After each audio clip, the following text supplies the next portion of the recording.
Bismillahirrahmanirrahim. Assalamualaikum warahmatullahi wabarakatuh.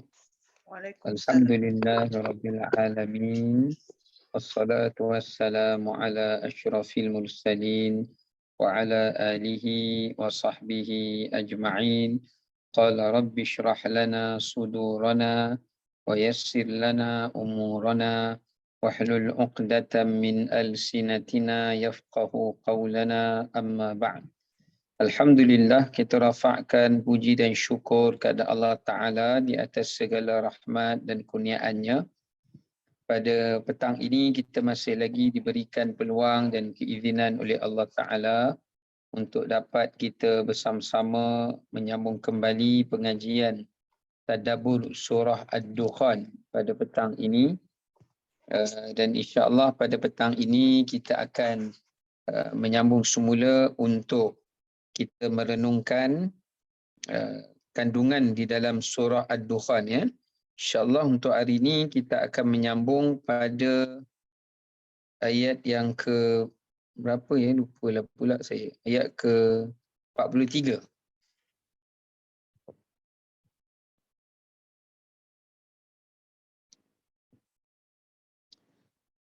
Baik, pada ayat yang ke 43, ya. Baik, jadi saya akan bacakan pada ayat 43 sehingga ayat 49. A'udzu billahi minasy syaithanir rajim. Bismillahirrahmanirrahim.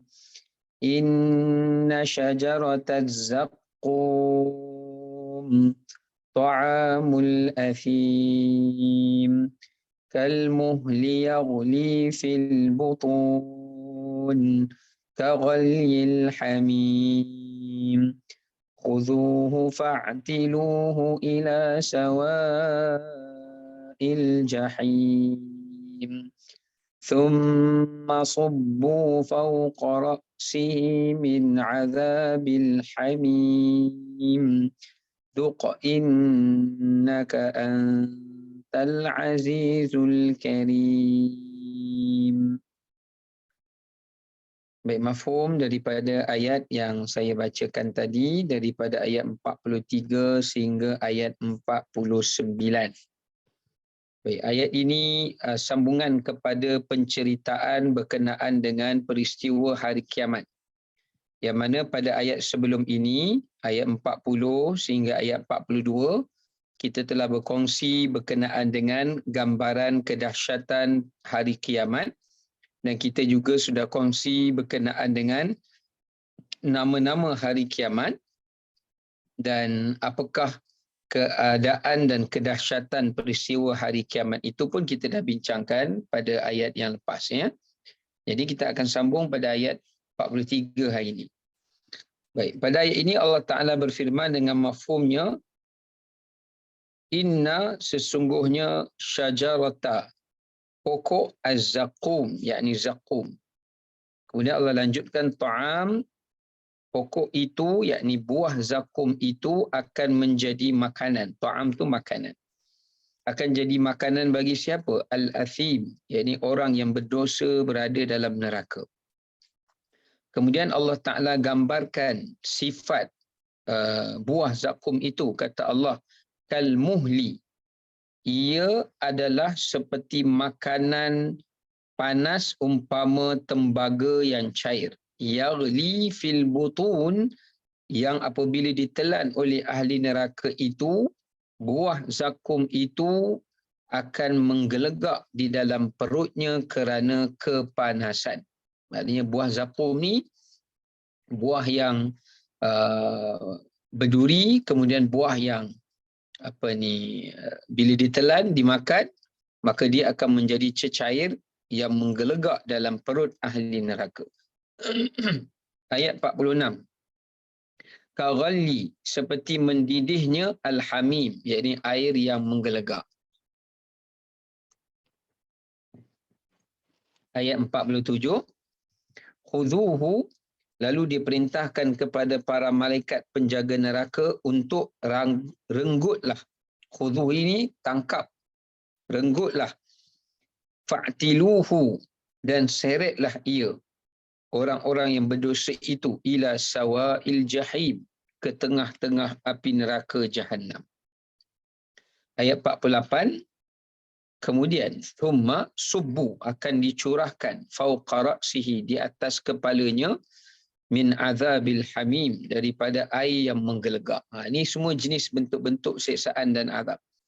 Selepas dah kena azab, dah kena siksa semua tu, ayat 49, zuq, sambil malaikat mengejek dan apa ni kita panggil, mengejek ataupun menyindir mereka sambil berkata, rasalah azab seksa ini, sebenarnya engkau adalah orang yang berpengaruh dan terhormat di kalangan masyarakat dahulu. Ya, Al-Aziz, maknanya kamu ni dulu orang yang perkasa, orang yang kuat, gagah.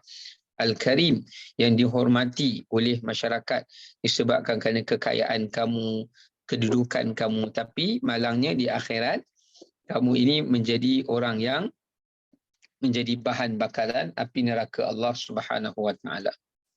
Okey, kita balik semula pada ayat yang ke-43 ya. Pada ayat yang ke-43.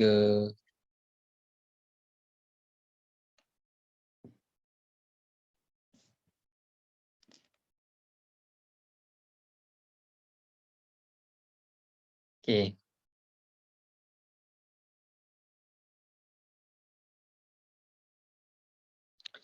Daripada ayat 43 sehingga ayat 49, ayat ini Allah Ta'ala menerangkan kita tentang beberapa perkara. Yang pertama, Allah Ta'ala menceritakan kepada kita, mengkhabarkan kepada kita berkenaan dengan makanan dan minuman yang terdapat di dalam neraka Allah. Apakah bentuk-bentuk, jenis-jenis makanan dan minuman yang disediakan kepada penghuni neraka di dalam neraka Allah. Itu yang pertama. Yang kedua, ayat yang kita bacakan tadi juga menerangkan kepada kita beberapa bentuk azab dan beberapa bentuk siksaan yang Allah Ta'ala sediakan kepada ahli neraka.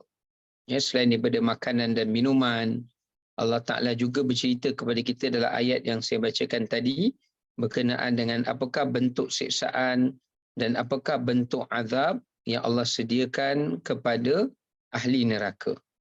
Itu yang kedua. Ya. Dan yang ketiga, dalam ayat yang dibacakan tadi, ayat ini menceritakan berkenaan dengan sifat-sifat ahli neraka. Ya, sifat-sifat atau asbab-asbab yang menyebabkan ramai manusia dihumbankan atau dimasukkan ke dalam api neraka Allah Subhanahu wa taala. Ya. Okey. Jadi saya kembali balik untuk kita tengok balik pada ayat yang ke-43. Okey, pada ayat 43 Allah Subhanahu wa taala memberikan satu penegasan. Inna. Allah mulakan dengan perkataan inna. Bila kita baca ayat Quran, kita jumpa lafaz yang dimulai dengan penegasan. Imma, amma, inna, innama, anna, atau yang seumpama dengannya. Kalimah-kalimah seperti ini adalah untuk memberikan bentuk perjanjian. Ya, satu penegasan yang berbentuk janji yang pasti. Maksudnya Allah Ta'ala nak memberi satu penegasan akan janji yang pasti. Ya, janji yang pasti. Alhamdulillah. Penegasan dan janji yang pasti bahawasanya inilah bentuk makanan dan minuman yang tidak ada pilihan kepada ahli neraka melainkan mereka akan mengecapinya dan mereka akan menikmatinya. Ya, mereka akan mengecapinya dan mereka akan menikmatinya. Ya. Kenapa Allah membuat bentuk penegasan? Kenapa Allah Ta'ala membuat bentuk janji yang pasti? Kerana untuk menyatakan bahawasanya pertama, untuk menakutkan golongan-golongan yang kufur. Allah nak bagi satu ancaman. Ya, satu amaran untuk menakutkan orang kafir, menakutkan orang musyrik, menakutkan orang-orang yang berbuat dosa kepada Allah Ta'ala, bahawasanya ini adalah satu ancaman, ini adalah satu amaran yang Allah Ta'ala akan janji untuk mereka menikmati makanan dan minum di dalam neraka ini. Sebab itu dimulakan dengan lafaz inna. Yang kedua, Allah Ta'ala sebut salah satu daripada bentuk makanan yang disediakan kepada orang kafir itu di dalam neraka adalah merupakan pohon zakum. Ya, pohon zakum.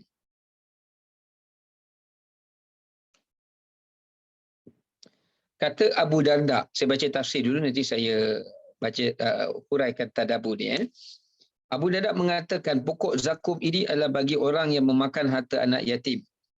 Dan juga beliau mengatakan ia adalah bagi makanan kepada al-fajir. Mana makanan disediakan kepada orang-orang yang berbuat fajir. Maknanya orang-orang yang berbuat kekufuran, kemaksiatan dengan secara terang-terangan. Berkatanya Mujahid, kalau setitik buah zakum, jus atau cecair yang terkandung dalam buah zakum, setitik saja jatuh ke atas muka bumi, maka akan merosakkan seluruh tanaman dan juga ia akan mematikan penduduk bumi.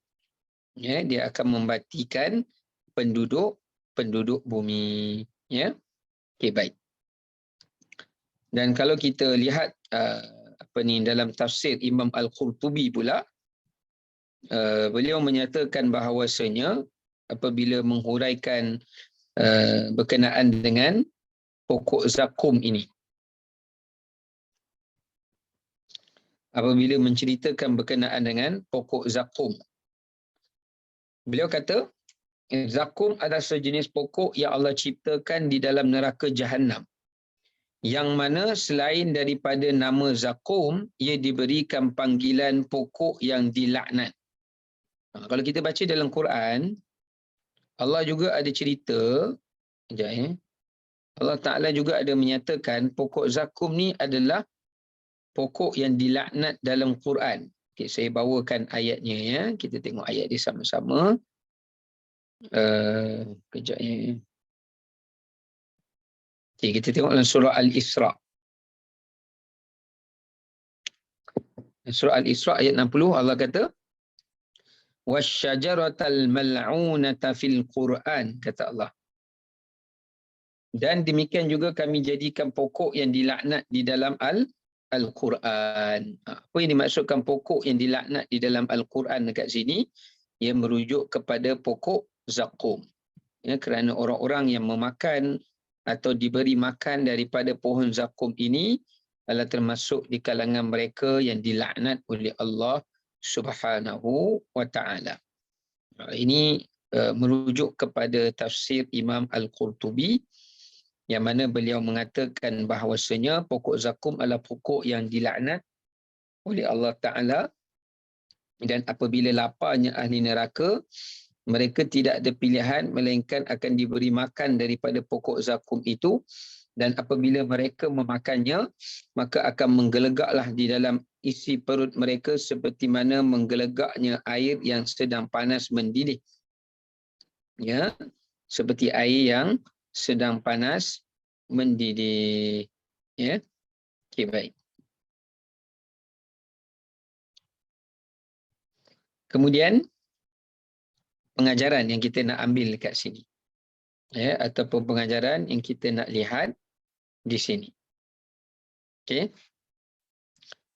Antara pengajaran yang kita nak lihat dekat sini adalah ayat ini menceritakan pada kita yang pertama, janji balasan Allah Ta'ala kepada golongan orang-orang yang kufur dan kepada golongan orang-orang yang ingkar kepada Allah dan Rasulnya. Pertama, ayat ini Allah memberikan ancaman, Allah Ta'ala memberikan amaran dan hukuman kepada golongan orang-orang yang kufur kepada Allah atau yang ingkar kepada Allah dan Rasulnya. Ya, ini menunjukkan kepada kita setiap kekufuran, keingkaran, kedurhakaan, perlu diberikan peringatan, perlu diberikan amaran.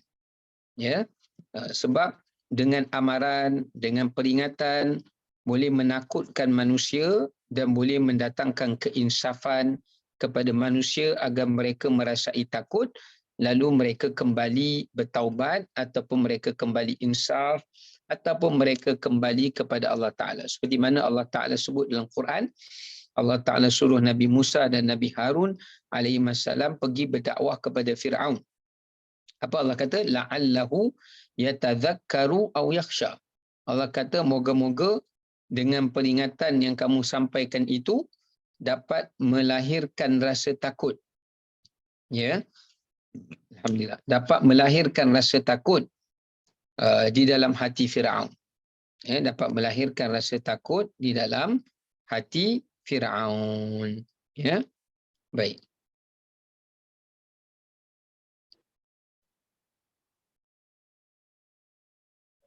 Okey.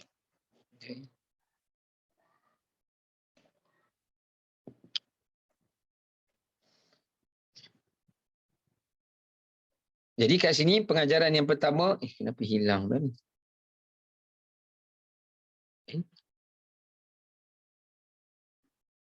Okey. Yang pertama dekat sini menunjukkan pada kita kewajipan kita memberikan peringatan, memberikan ancaman, memberikan pengajaran kepada mereka yang kufur, mereka yang ingkar, mereka yang durhaka, supaya dengan peringatan itu dapat memberikan keinsafan. Begitu juga bila kita rasa jauh daripada Allah, bila kita rasa hati kita keras, bila kita rasa kita ini ingin mengingkari perintah Allah atau meninggalkan suruhannya, maka Allah menyuruh kita supaya kita banyak membaca amaran-amaran, peringatan-peringatan, ancaman-ancaman yang dijanjikan oleh Allah SWT.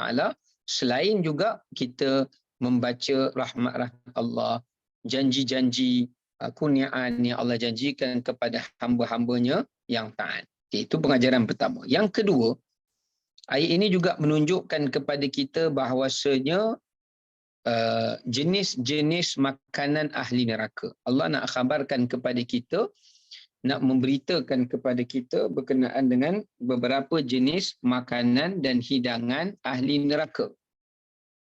Yang pertama, kalau kita lihat makanan ahli neraka ni bukan pokok zakum saja, ya.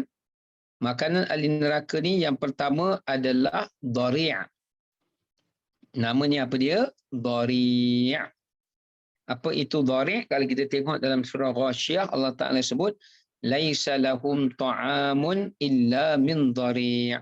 Ahli neraka itu tidak ada bagi mereka makanan kecuali daripada dhari'.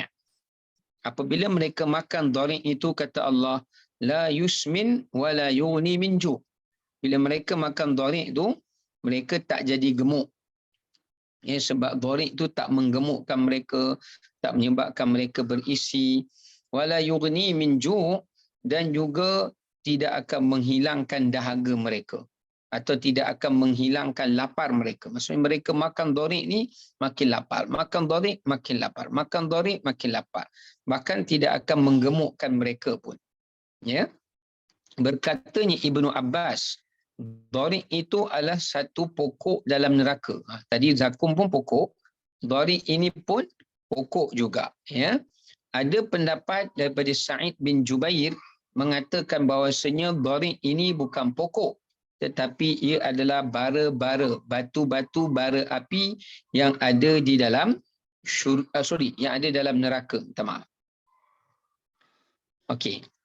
Ada yang mengatakan pendapat Ikrimah. Ya, pendapat Ikrimah, dhari' ini adalah merupakan satu pohon yang berduri. Zatu syaukin, satu pohon yang berduri yang ada di atas, yang tumbuh daripada tanah-tanah di dalam neraka Allah Subhanahu wa taala. Ya. Yang mana kata Al-Imamul Bukhari, orang Hijaz menamakan dhari' ini pokok syabrak, yang mana Dia adalah pokok yang kering, yang tak ada berdaun, tetapi dia memiliki racun, sumun. Dia memiliki racun.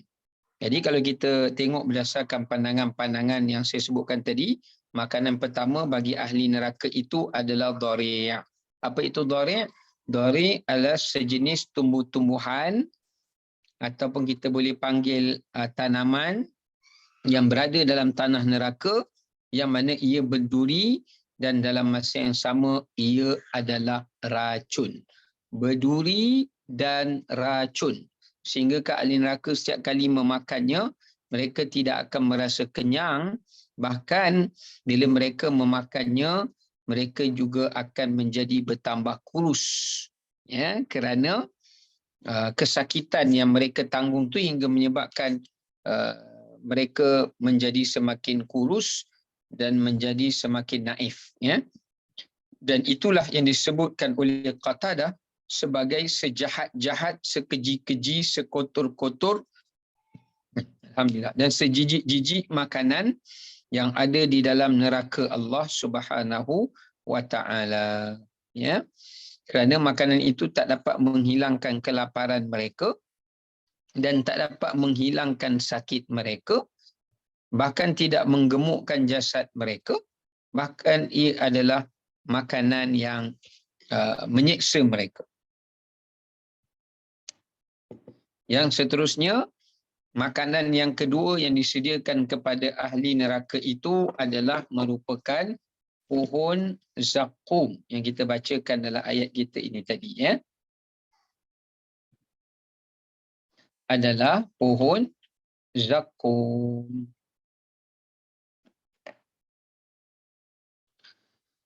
Nah, ini berdasarkan ayat yang kita baca tadi, ya. Disebutkan oleh Imam Ibn Jarir, pohon zakum adalah pohon yang tumbuh daripada akar di dalam dasar neraka Jahannam. Ya. Dan ia menjadi makanan ahli neraka dan dia juga menjadi makanan kepada pendosa-pendosa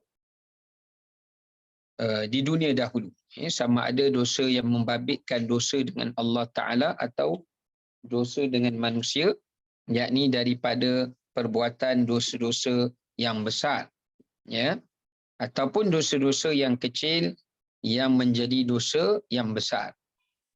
Kemudian disebutkan bahawasanya itu adalah sejenis makanan bagi ahli neraka di dalam neraka.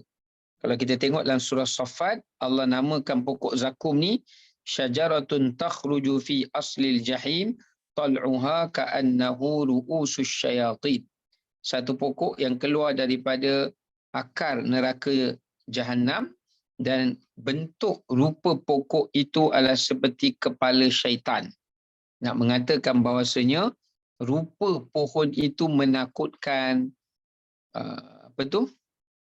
Rupa buahnya juga adalah rupa yang menakutkan dan rupa yang tidak elok, dan ia juga mengandungi racun dan juga adalah mendidih kepanasannya, ya. Ini adalah sejenis makanan yang kedua yang ada di dalam yang ada di dalam neraka Allah Subhanahu wa taala. Sehingga kan Imam Baghawi mengatakan pokok zakum ni adalah pokok yang paling jijik. Kalau dhari' tadi pokok yang paling dahsyat. Kalau zakum ni adalah pokok yang paling jijik, rasanya adalah racun, busuk baunya dan merupakan makanan yang paling dibenci oleh ahli neraka. Pokok zakum ni. Dan mereka sangat membencinya kerana sulit untuk mereka memakannya dan terseksa mereka setiap kali memakannya, ya. Sehingga kan bila Nabi cerita tentang pokok zakum, pembesar-pembesar Quraisy, sanadid Quraisy, pembesar-pembesar Quraisy kata Muhammad cuba menakutkan kita dengan pokok zakum, ya, sedangkan mereka kata pokok zakum itu tidak lebih melainkan pokok bijiran dan pokok tamar, ya. Kemudian Abu Jahal bila dengar akan hal ini, dia pun menjadi marah. Dia masuk ke dalam rumah dia, dia ambil buah tamar dan dia ambil bijiran, lalu dia lumat-lumatkan kedua makanan itu dan dia kata, inilah tipu daya Muhammad yang cuba menakutkan kita dengan buah atau pokok zakum ini. Baik. Itu jenis makanan yang kedua yang ada di dalam neraka Allah Subhanahu wa taala. Okey. Yang ketiga, makanan ahli neraka. Jadi maksudnya makanan ahli neraka ni ada 3 sajalah. Menu mereka dalam neraka ni hanya ada 3 saja. Adapun menu dan makanan mereka yang ketiga namanya Rislin. Namanya Rislin. Ini boleh rujuk dalam surah Al-Haqqah pada ayat 35 hingga ayat 37. Di mana Allah SWT berfirman, فَلَيْسَ لَهُ الْيَوْمَ هَاهُنَا حَمِيمٌ وَلَا طَعَامٌ إِلَّا مِنْ غِسْلِينَ. Kata Allah Ta'ala, tidak ada baginya pada hari ini melainkan air yang mendidih panas. Okey. Lepas tu Allah Ta'ala kata, dan tidak ada makanan bagi penghuni neraka itu melainkan daripada makanan ghislin. Daripada ghislin. Dan mereka tidak akan memakan ghislin itu melainkan dalam keadaan mereka tidak akan boleh makan buah ataupun pokok ghislin itu melainkan dalam keadaan mereka itu masih lagi berdosa kepada Allah Subhanahu Wa Taala. Jadi siapa yang mendapat keampunan Allah Ta'ala, mereka tidak akan diberi makan dengan pokok ataupun dengan makanan ahli neraka yang bernama Rislin. Okay, apa itu Rislin? Rislin tu apa? Kalau kita lihat, para ulama mengatakan Rislin ini adalah merupakan sadid ahli nar. Kata Imam As-Sam'ani. Yes, Rislin tu adalah sadid ahli nar. Apa makna sadid? Sadid ni maknanya cecair nanah atau cecair darah ahli neraka.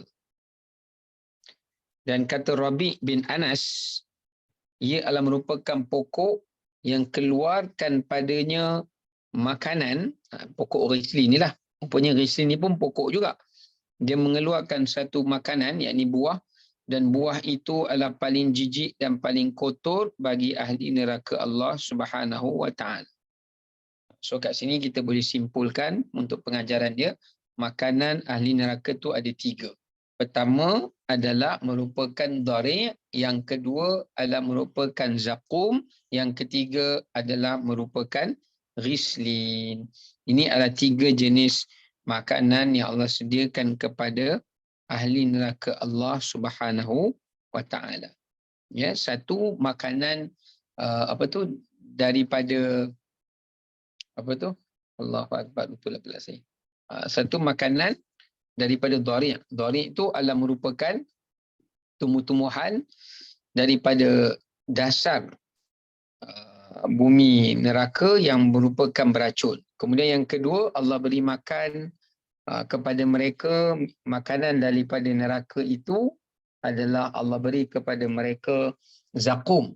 Zakum adalah merupakan pokok yang paling besar dan pokok yang paling menakutkan dan yang paling jijik rasanya diberi makan kepada ahli neraka. Ya. Dan yang ketiga Allah beri makan pada ahli neraka itu adalah rislin. Rislin adalah sejenis tumbuh-tumbuhan juga dalam neraka, tetapi dia itu diproses ataupun diambil daripada sisa-sisa kumbahan, sisa-sisa darah, sisa-sisa sisa-sisa kotoran yang digunakan adalah untuk dijadikan sebagai satu makanan dan kemudiannya diberikan kepada ahli-ahli neraka sebagai satu azab. Okey. Okey, kemudian kita lanjutkan pada ayat 44. So ada dua pengajaran dah kita ambil kat situ. Kemudian ayat 44, Allah Ta'ala memberikan penegasan bahawasanya Rislin, Zakum dan juga apa tu satu lagi? Rislin, Zakum dan juga Dhari'. Alhamdulillah. Ia adalah merupakan makanan bagi al-athim. Ini yang menarik. Ya, Allah kata ini semua adalah makanan yang Allah siap-siagakan kepada golongan siapa? Kepada golongan al-athim. Sebab tu sebelum ni saya dah bagi tahu dah, kita bincangkan tentang beberapa perkara hukum hakam berkaitan dengan ayat yang kita bacakan ini. Salah satu daripadanya adalah berkenaan dengan apakah yang dimaksudkan dengan al-athim itu. Ya, apakah yang dimaksudkan dengan sifat golongan yang al-athim itu. Sebab Allah Ta'ala tak guna perkataan dosa orang yang athim. Yang pendek ya. Perkataan dia athim. Yang ni athim panjang. Ya. Okey. Kita nak tengok kenapa para ulama berbicara tentang hal ini. Okey.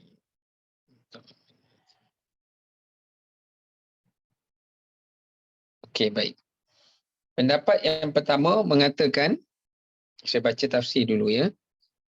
Di sini menunjukkan kepada kita bahawasanya pokok zakum, dhari' dan rislin ini dijadikan makanan ahli neraka adalah sebagai balasan bagi setiap dosa yang mereka lakukan. Sebab tu Allah guna perkataan athim.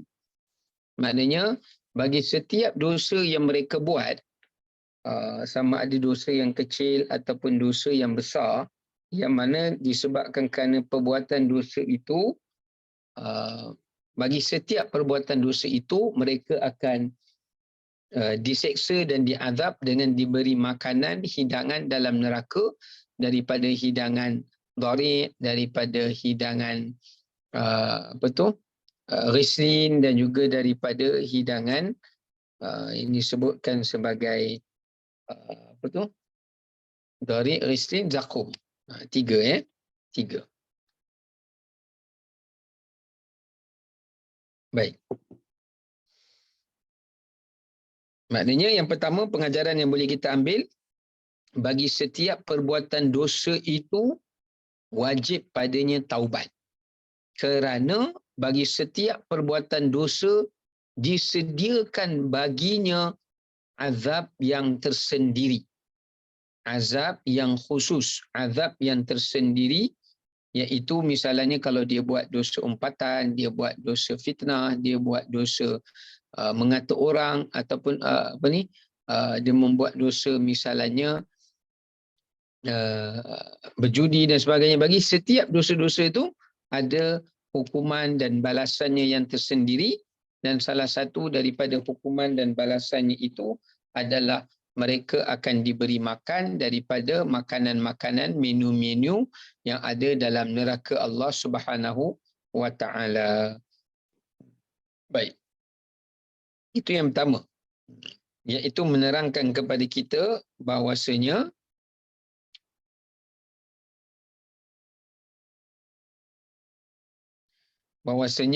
golongan yang melakukan dosa ini, bagi setiap dosanya itu akan menyebabkan ia akan disiksa di dalam api neraka Allah Subhanahu wa Ta'ala.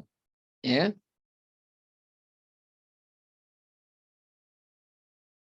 Baik.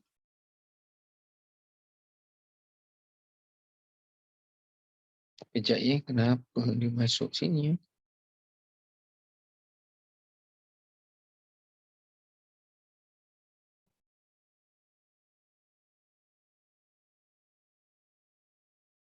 Okey, baik.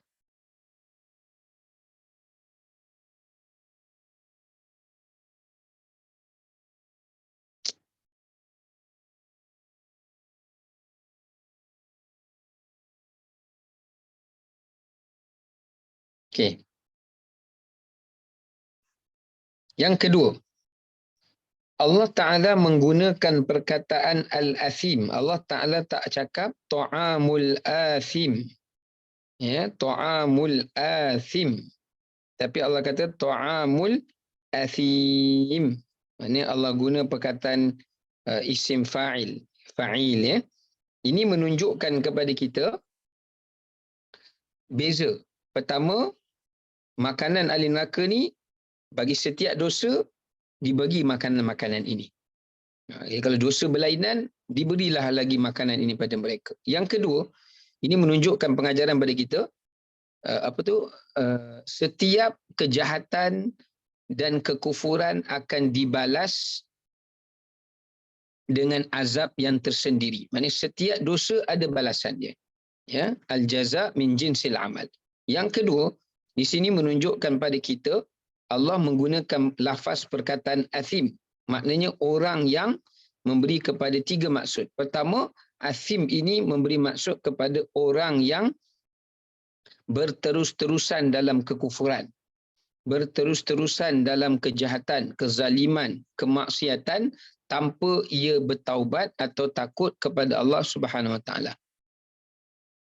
Sebab tu bila digunakan perkataan athim itu, ya, itu menunjukkan kepada kita bahawasanya ia menggambarkan kepada kita bahawasanya seseorang itu melakukan dosa, melakukan perbuatan dosa itu adalah dengan secara berterus-terusan.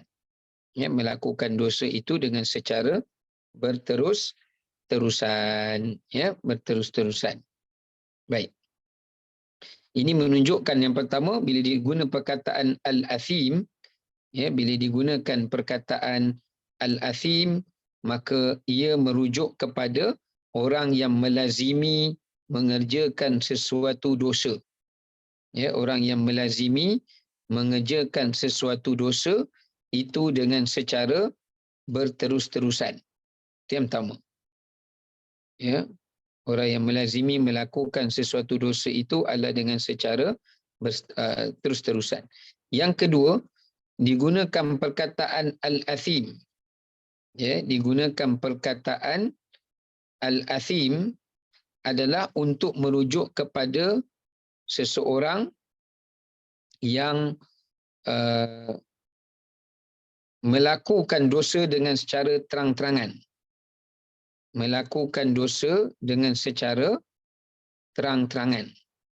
Ya, melakukan dosa dengan secara terang-terangan. Ya. Baik. So yang pertama tadi, dia berterus-terusan dalam melakukan dosa. Ya. Yang keduanya, mereka itu melakukan dosa dengan secara terang-terangan. Itu ada dua gambaran. Yang ketiga, al-athim ini adalah merujuk kepada iaitu orang yang melakukan dosa-dosa yang besar. Melakukan dosa-dosa yang besar. Iaitu ia merujuk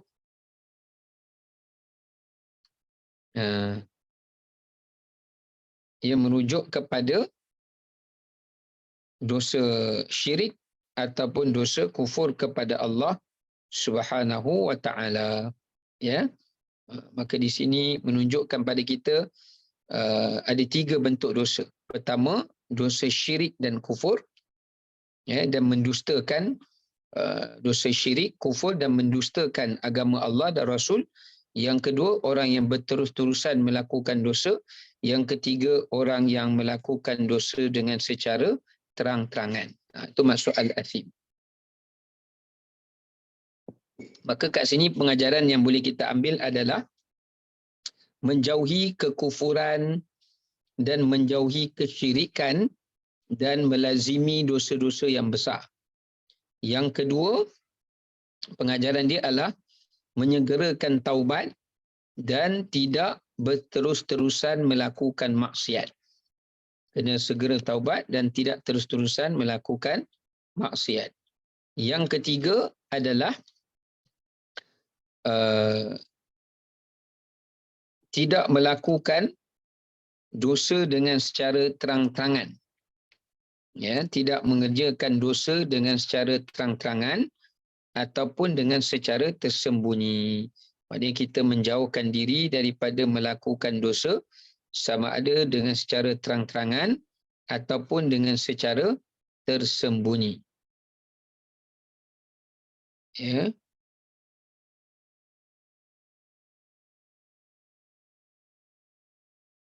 Secara tersembunyi. Sama ada buat dosa secara tersembunyi ataupun dengan secara terang-terangan, maka kedua-duanya adalah perkara yang dilarang dan diharamkan.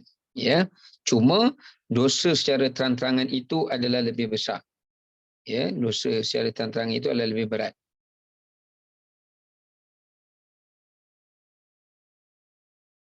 Baik. Ini menunjukkan kepada kita berdasarkan kepada hadis Nabi SAW, baginda menyebutkan kullu ummati mu'afa illa al-mujahirun.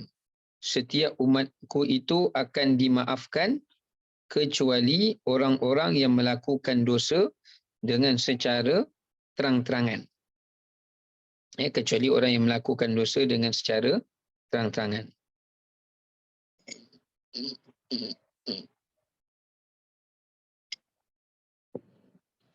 Baik. Kemudian kita lanjut ke ayat yang seterusnya. Kalmuhli yaghli fil butun. Okay, lepas Allah Ta'ala cerita siapa yang akan makan buah ini tadi, kita dah sebut dah. Orang yang syirik dan kufur, melazimi dosa besar dan melakukan dosa secara terang-terangan dan mengajak orang kepada kekufuran. Yang kedua, Allah Ta'ala ceritakan bagaimana sifat dan bentuk azab makanan zakum ini. Ya, Allah gambarkan bagaimana bentuk dan sifat azab makanan zakum ini. Ya. Allah kata, buah zakum ni kalmuhli. Dia seperti tembaga, cair yang menggelegak di dalam perut. Dia seperti tembaga cair yang menggelegak di dalam perut. Maknanya seperti minyak. Muhli ni juga ditafsirkan dengan maksud minyak. Bayangkan kita tengok minyak bila dipanaskan sampai minyak itu mendidih. Biasanya kita jarang tengok minyak mendidih kan. Biasa kita tengok air yang mendidih. Minyak tidak mendidih. Tapi air yang mendidih. Tapi nak katakan kedahsyatan kepanasan itu yang amat dahsyat sehingga menyebabkan minyak buah zakum ni dia mengeluarkan minyak sehingga minyak itu mendidih. Itu nak gambarkan kedahsyatan buah pokok zakum. Sebagaimana saya dah sebutkan berkenaan dengan sebuah hadis tadi ya. Sebuah hadis yang hadis pula. Saya disebut tentang kata-kata tabi'in berkenaan dengan pokok zakum ini. Sehingga kan kalau setitis daripadanya jatuh ke muka bumi, maka akan matilah penduduk bumi dan tumbuh-tumbuhan semuanya akan mati dan tidak menumbuhkan hasil, melainkan ia akan rosak. Ya. Baik. Okey.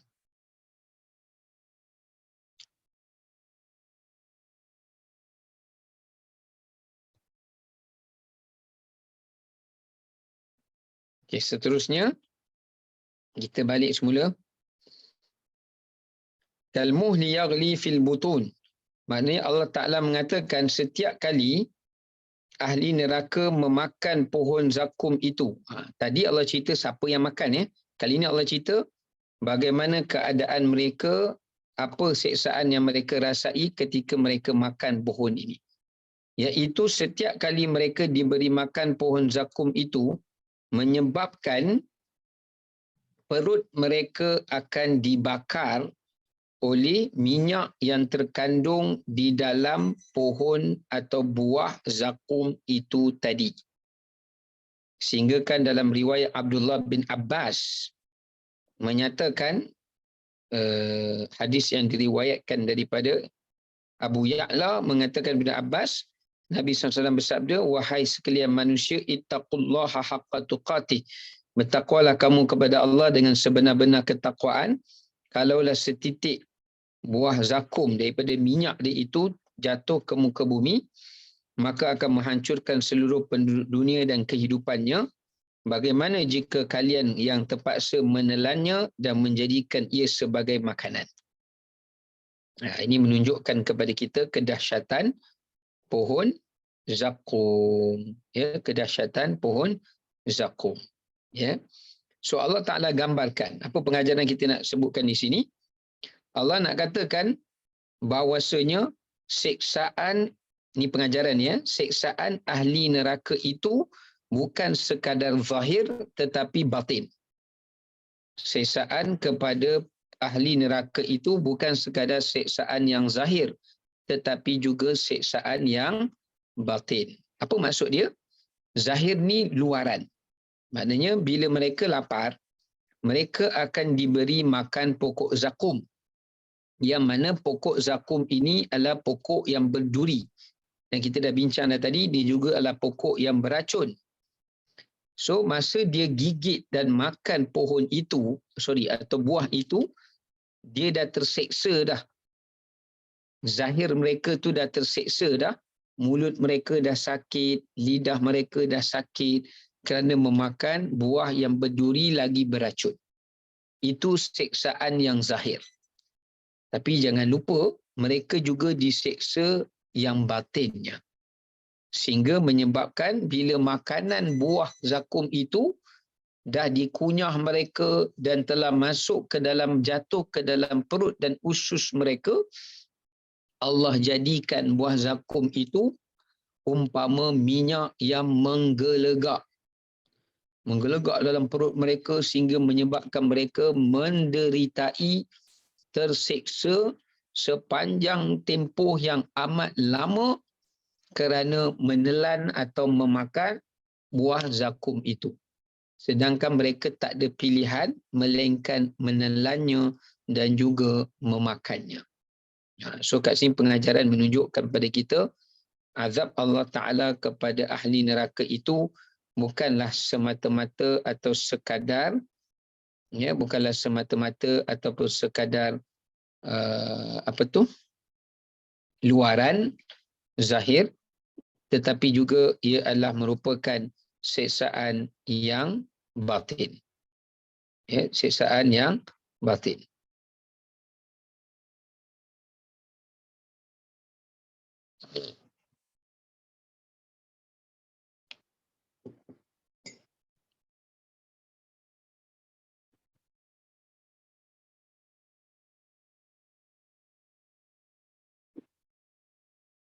Baik.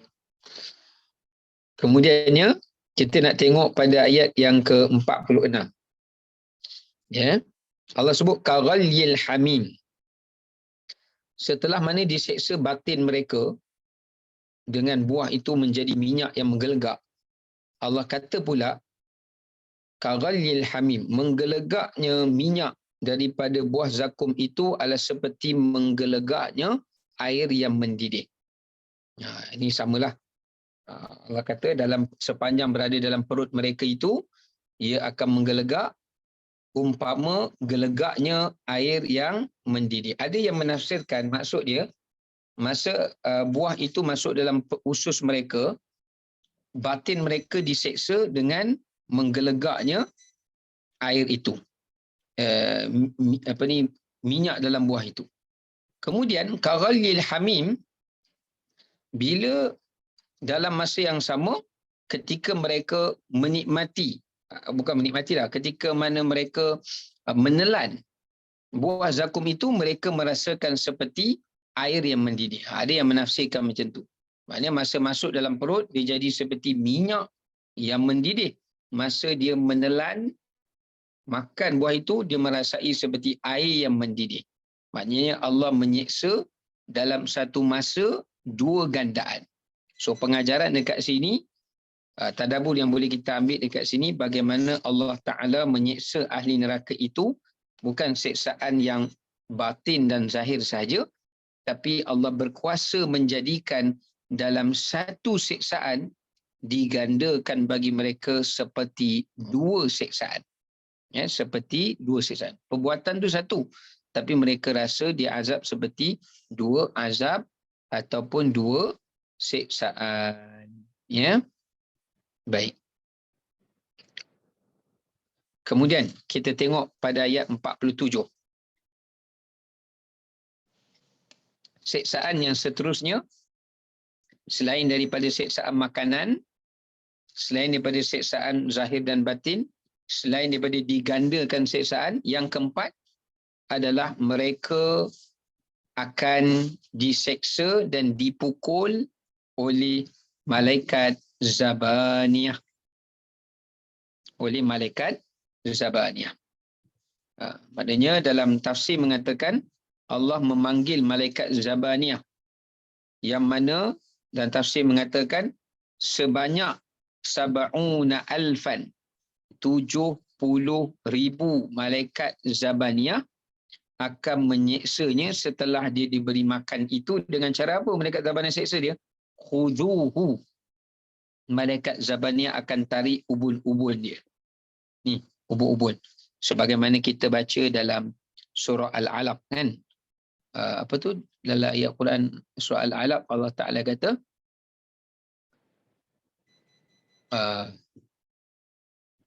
apa dia firman tu? Allahu Akbar. Nasiyatin kadhibatin khati'ah falyad'u nadiyah sanad'u zabaniyah. Sebelum tu Allah Ta'ala kata akan ditarik ubun-ubun dia. Ya, akan disentap, ya. Akan disentap ubun-ubun dia. Kalla la in lam yantahi lanasfa'am bin nasiyah. Lanasfa'am. Lanasfa' ni maknanya akan direntap, akan direnggut. Nasiyah, ubun-ubun mereka. Ya. Jadi maknanya dekat sini antara bentuk siksaan yang Allah seksa ahli neraka itu adalah malaikat Zabaniyah seramai 70,000 malaikat akan merenggut ataupun menarik ubun-ubun di bahagian kepala ahli neraka. Ya. Itu satu bentuk siksaan, ya. Yang kedua, fa'tiluhu. Fa'tiluhu. Fa'tiluhu tu maknanya adalah suquhu. Seret mereka, tarik mereka, ikat mereka. Atau fadafa'uhu, maknanya campak mereka. So maknanya lepas sentap, renggut ubun mereka, kemudian seret mereka mengelilingi seluruh neraka. Maknanya diseret mereka sepanjang di dalam neraka itu. Ada yang kata bukan makna seret, tetapi maknanya adalah dicampak. Ya, direnggut ubun mereka lalu dilemparkan berkali-kali ke dalam lembah neraka. Bila jatuh ke dalam dasar, naik balik, baling balik, jatuh dalam dasar, naik balik, baling balik. Macam tu. Ya. Baik.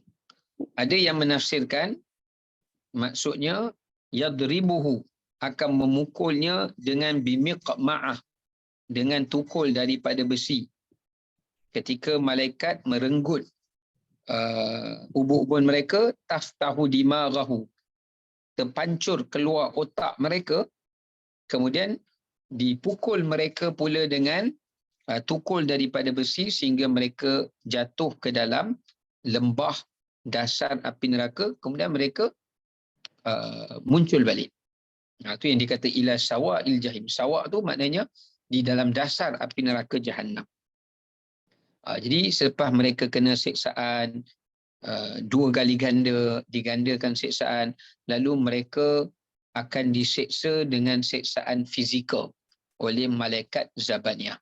So dia ada siksaan gandaan, dia ada siksaan zahir dan batin, dan dia juga ada siksaan fizikal yang akan dikenakan pada mereka oleh malaikat Zabaniyah. Alhamdulillah. Iaitu dalam bentuk disentap otak mereka, sebab pada otak mereka Allah bagi akal untuk mereka membezakan yang baik dengan yang buruk, iman dan kufur, tapi mereka tak pakai otak mereka, sebab tu Allah seksa ubun-ubun. Ya Allah kata dalam Quran, nasiyatin kadhibatin khati'ah, ubun-ubun yang suka melakukan dua dosa. Kadhibatin, mendustakan benda yang benar. Khati'ah, suka melakukan dosa. Khati'ah tu maknanya gemar melakukan maksiat. Inilah otak atau kepala atau ubun yang akan diseksa oleh malaikat Zabaniah. Kemudian dilempar mereka, dihumban mereka, dipukul mereka sampai ke tenggelam dalam dasar api neraka Jahannam. Itu di antara beberapa perkongsian yang dapat kita kongsikan. InsyaAllah nanti kita akan sambung semula untuk sambungan ayat yang ke-48, sambungan bentuk azab yang Allah berikan kepada golongan ahli neraka. Ya, jadi kita akan sambung pada minggu akan datang. Okay. Wallahu ta'ala alam bisawab. Assalamualaikum warahmatullahi wabarakatuh. Waalaikumsalam Ustaz. Terima kasih. Terima kasih Ustaz.